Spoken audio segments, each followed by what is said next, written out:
Okay, some of you are saying you can't graph number 3. Okay, we got the table here. We did this yesterday, and I end it like this, so you can graph on your own. So we know what is important is that you put in the 0 too, even though they did not. You put in 0 into that problem. That means he or Susan, in this case Susan, we got the problem here, Susan's, did not cut any hair. If Susan did not cut any hair, how much would she make? She make $110. 0 haircut makes $110. So 0 haircut, she still get paid $110 by her employer. And then Paul, he works for a place that even if he made 0 haircuts, he made $60. Okay, so you always find if 0, if they did nothing, what did they make? They showed up to work that day, and no one showed up for a haircut, how much they make. So you start out with that, but then you look at your domain. Okay, this is your domain your domain, which is your independent variable down here. Your domain or your independent variable is the number of haircuts. And they only went to 0 to 11. Your highest is 0 to 11. So it only makes sense to number each box by 1, where the other ones, like this one here, went 0 to 20. So you can number these by 2, because if you did by 1, let me show you. If you did by 1, because your independent variable went up to 20, if you did by 1, 1, 2, 3, 4, 5, 6, 7, 8, 9, 10, 11, 12, 13, 14, 15, there's not enough room, 17, and then you go off the table. So you can't number it by 1. So you have to number each box by 2, okay, to fit. Let's say if you number it by 5, what if you number it by 5? You got 5, 10, 15, 20. Well, then it's too big because you're 20. You're only using this part of the graph and more. So that's not good either. You want to use the best number possible when you're graphing, so it's easier to find. The more accurate you are to find the number to choose from. So right here we know it's between over here somewhere, and those numbers, let me go back. Uh-oh, I need to go all the way back. Okay, that number right here is between here. So it's between what did I say, 11 through 15. And we tried those numbers. We started with 12, it didn't work, and 13, and it took me all the way to 15. 15 what? Let me see, 15 hours. We tried 12 hours, it didn't work, it didn't match. You know, the 12 hours, 816, that didn't match, so 12 didn't work. And then I tried 14, and it didn't match either. This is 550 something, this is 840, so 14 hours didn't work either. So I had to try 15. 15 gives me 870 and then also 870.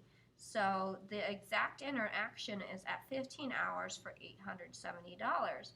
That means they both have to work 15 hours of overtime to make the exact same amount of $870, both Samuel and Ernesto. And you need to state that when you explain that Ernesto made more money and stuff like that. So same thing here.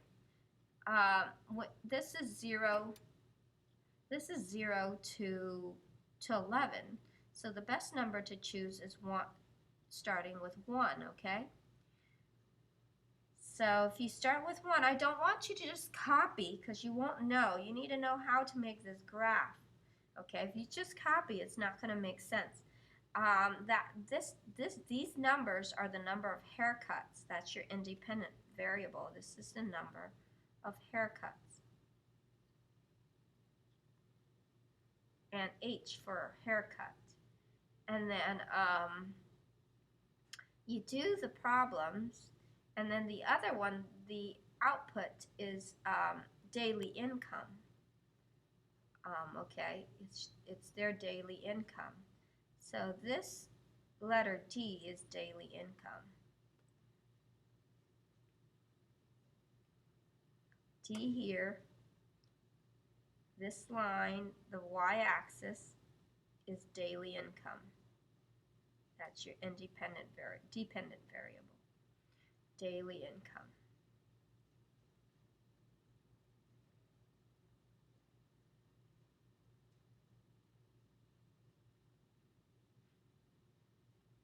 Okay, the daily income, you need to look all your y's. If it helps you, your largest dependent variable is 335. Okay, if I counted by 100, 100, 200, 300, 400, I can stop here and my graph is too small. So by 100 is not good. Let's try 25, or try 50. Let me see what happens by 50. 50, 100, 200, 300, 400. It may be okay because it's somewhere in here, it's about half, but we can make it the graph even bigger. So if you use by 50 and you predict right, that's fine. But I'm going to try 25. 25, 50, so 100, 150, that's 125 here. So I'm skipping every other one so it isn't too crowded. 200, 175 is here, 200's here, 250, 225, then 250, 275, 300, 325, 350. And my largest number is 335, my largest dependent variable. Okay, so our first coordinate, we're going to graph Susan's first. It's 2 and 140. 2 and 140. Here's 150, so it's right somewhere below that. So somewhere here. I'm going to get rid of the red line. And then the next one is 9 and 245.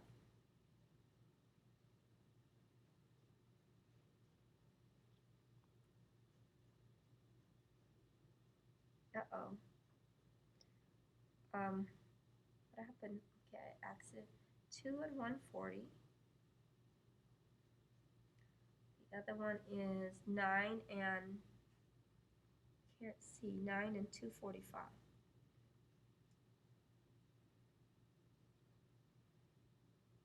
Right here, close to 250. And the last one is 10 and 275.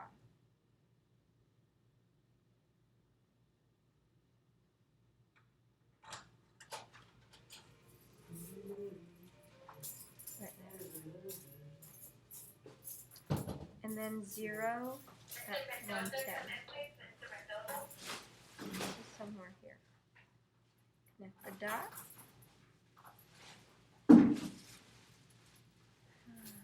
245, yeah. Let's see.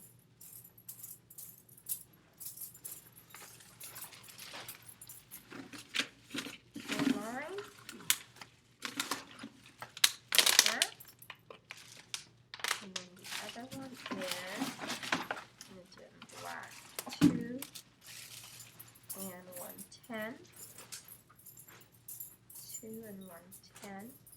So somewhere here. 0 and 60. So somewhere there. And then 9 and 285. 285, 250, 275, 285 is somewhere above 275, okay? And then 11, 335. 11, 11 or 10? 11. Oh, no wonder this looks so odd. This is 11. And I put 10. I don't know. Okay, 11 and that's why this is incorrect. 11 and 275. 11 right here. Oh, no wonder it looks so weird. Okay, let me regraph that. It looks a little bit different. Okay, that's better. Lines up perfect. So be careful like myself. 11 and 335. 11, 335.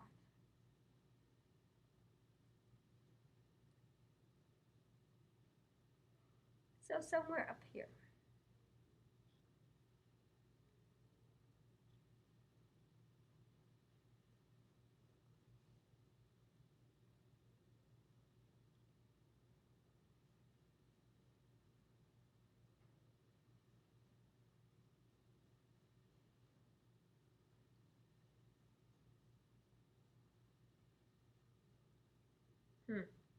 Okay. So they're meeting, the line meets somewhere in here. So that's somewhere here. So the range is between 4 and 5, actually. Let's check.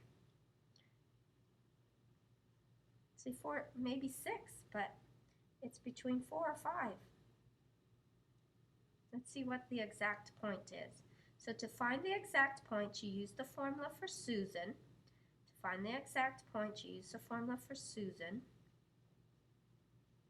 And Susan's was 110 plus 15H equals to D, and the other person is Paul's, and he's going to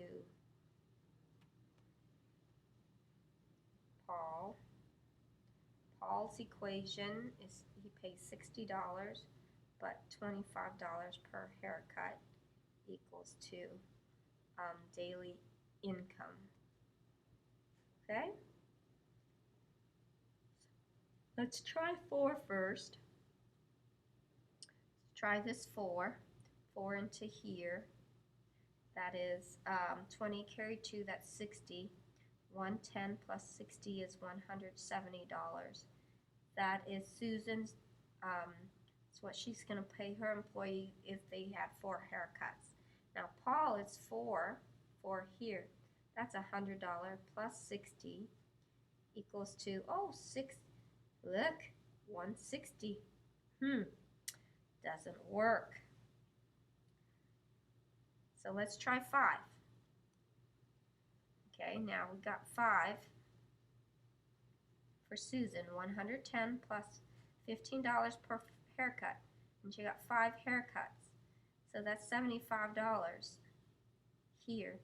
110 plus 75 is $185 for 5 haircuts. That's how much, if you work for Susan, that's how much you earn.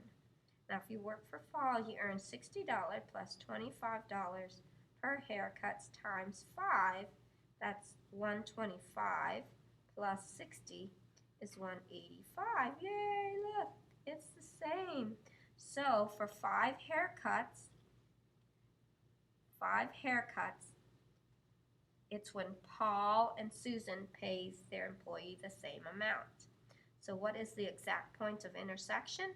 The exact point of intersection, the point of intersection, or the break-even point,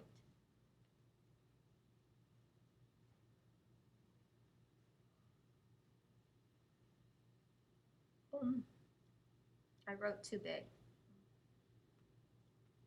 Right here. The point of intersection is 5 haircuts for $185.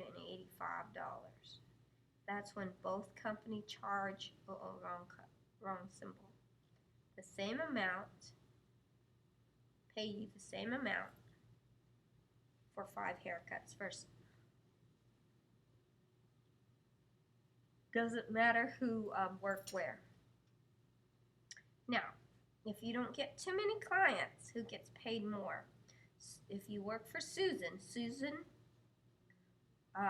okay, what I made a mistake on here, if I forgot to put the name of the company, Susan and Paul. Susan pays her employees more to start out. We need to explain this. Okay, Susan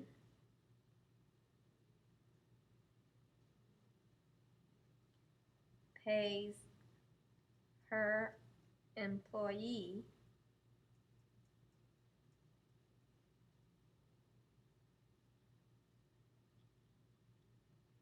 better, right? Susan is at 100. You see, this is Susan's line right here, the blue one. She started out paying at $110. Susan pays her employee better at the beginning.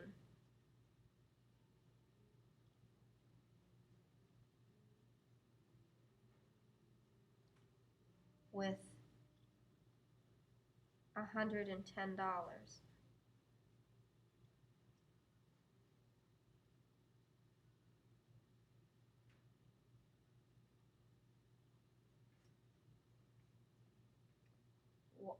With and no haircuts.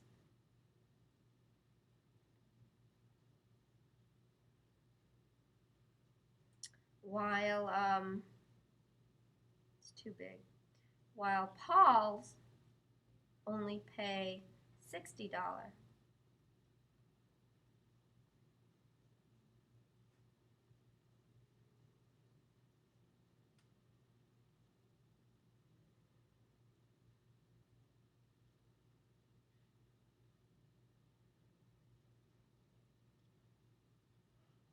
Okay. But after 5 haircuts,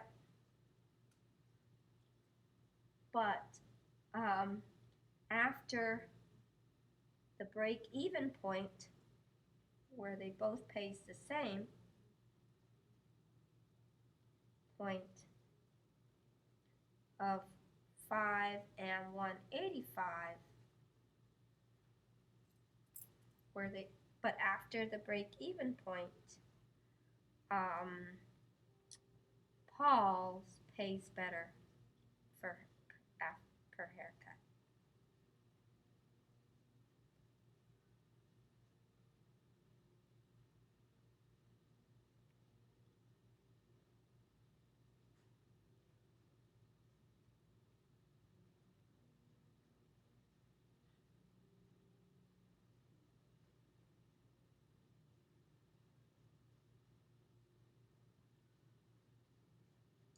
Okay, and then that's it. And here's this. I don't know for those of you who say you didn't do this, I want you to go back and watch this video on yesterday's video. I did it to here because that's what it shows.